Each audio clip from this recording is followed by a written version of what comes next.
Ahojte, volám sa Rejmy a dnes som si pre vás pripravil trochu netradičný tutoriál. Ide o návod, ako správne vypísať registračný formulár a prehlásenie na náš Parkour Meeting Banská Bystrica, ktorý bude aj v roku 2013.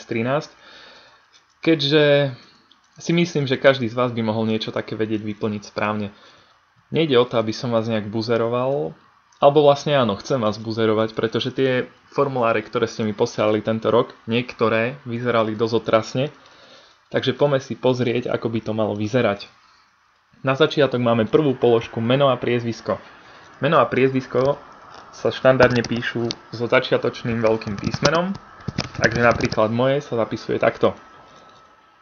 Veľa z vás ale robilo pravopisné chyby vo vlastných menách, vynechali písmenka a v tom lepšom prípade iba písali s malým. OK, to som ešte bral, ale ľudia, predsa viete, ako sa voláte, nie? Tieto formuláre neslúžia totiž priamo pre nás, ale sú taká poistka v prípade, že by sa vám na meetingu niečo stalo. Takže snažte sa to všetko vypísať správne. Dátum narodenia. Štandardne sa zapisuje dni, mesiace, roky. Ale je úplne jedno, či dáte miesto bodiek lomítka, to ma nezaujíma, alebo či miesto päťky dáte jún, máj, to je úplne jedno. Jednoducho napíšte ale svoj dátum narodenia, dúfam, že každý ho ovládate. Rodné číslo bolo veľmi vtipné. Štandardne má rodné číslo zápis 6 číslic, lomítko a za lomítkom ďalšie 4 číslice. Samozrejme, možno v Poľsku, v Čechách je to trošku odlišné, ale pochybujem, že niekto má rodné číslo 4, 5, 6, 8. Čo je to? PIN kód vašej SIM karty alebo v tom lepšom prípade kreditky? Ak áno, tak mi tú kreditku prosím pošlite, ale toto určite nie je rodné číslo, ľudia. Pokiaľ chcete rodné číslo, tak sa pozrite do svojho zdravotného preukazu, alebo ak už máte 15 rokov a bohužiaľ neviete svoje rodné číslo napísať, tak sa pozrite do občianskeho. Boli dokonca experti, ktorí napísali niečo také. Ja neviem, narodili ste sa 11. v poradí alebo čo? Takže zostaňme pri štandardnom zápise 6 číslic, lomítko a 4 číslice. Zdravotná poisťovňa. Pri tejto položke väčšina z vás reagovala správne, napísala poisťovňu. Dúfam, že poisťovňu, v ktorej sú naozaj poistení a vôbec sme neriešili, či ste napísali skratku alebo celý názov. Adresa. Viacerí z vás si myslíte, že viem, kde bývate, alebo si myslíte, že ten formulár je pre mňa. Nie je. Čiže keď mi niekto napíše Horná 14, to nie je adresa. Alebo keď mi niekto napíše Bratislava, to tiež nie je adresa. Ľudia, spamätajte sa. Adresa sa píše ulica, dajme tomu Sládkovičova, 15, čiarka. Poštové smerové číslo, medzera a mesto, odkiaľ pochádzate, alebo kde je tá ulica. OK, takto sa zapisuje adresa. V prípade, že bývate na dedine, tak možno máte iba ulicu, alebo priamo iba názov dediny, dajme tomu Lopej 14 a poštové smerové číslo. OK, takže takto sa štandardne píše adresa.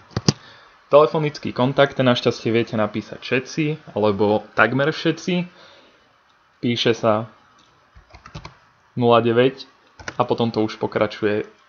Inak väčšinou je to ale 10 číslic.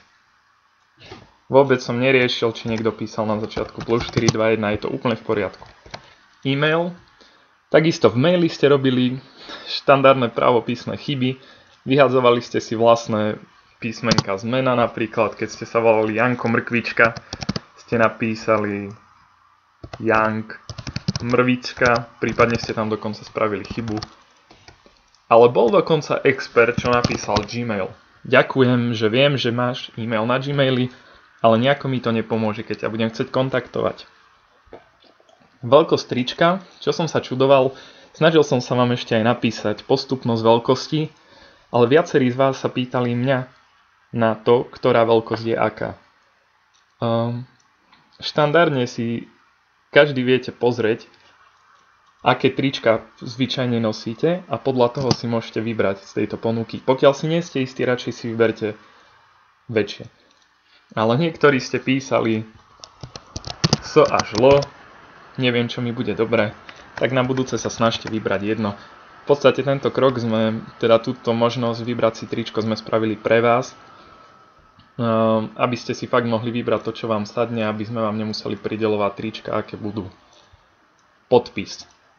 Podpisy boli veľmi vtipné. Keď nám zasielate formulár, nemusí byť podpísaný, ale keď ho donesiete na meeting, mal by byť podpísaný. A podpis sa robí ručne, čiže nejaké vytlačenie mrkvička, to nie je podpis. Podpisujete sa vlastnou rukou. Ani si neurobte nejaké okrasné písmo a nenapíšte to tým, stále to nie je podpis. Pokiaľ ešte nemáte 18 rokov, tak tú ďalšiu časť formulára by mal vyplniť váš rodič, alebo vy vyplniť v prítomnosti rodiča, alebo aby minimálne vedel, o čo sa jedná. Takisto píšete jeho meno a priezvisko, snažte sa to napísať správne.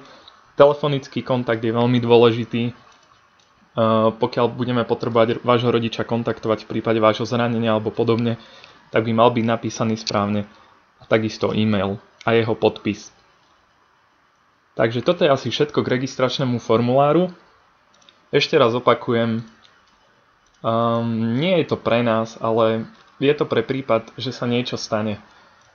A boli by sme veľmi radi, aby tie formuláre boli vypísané správne. Tak sa prosím snažte tento rok. Ďakujem.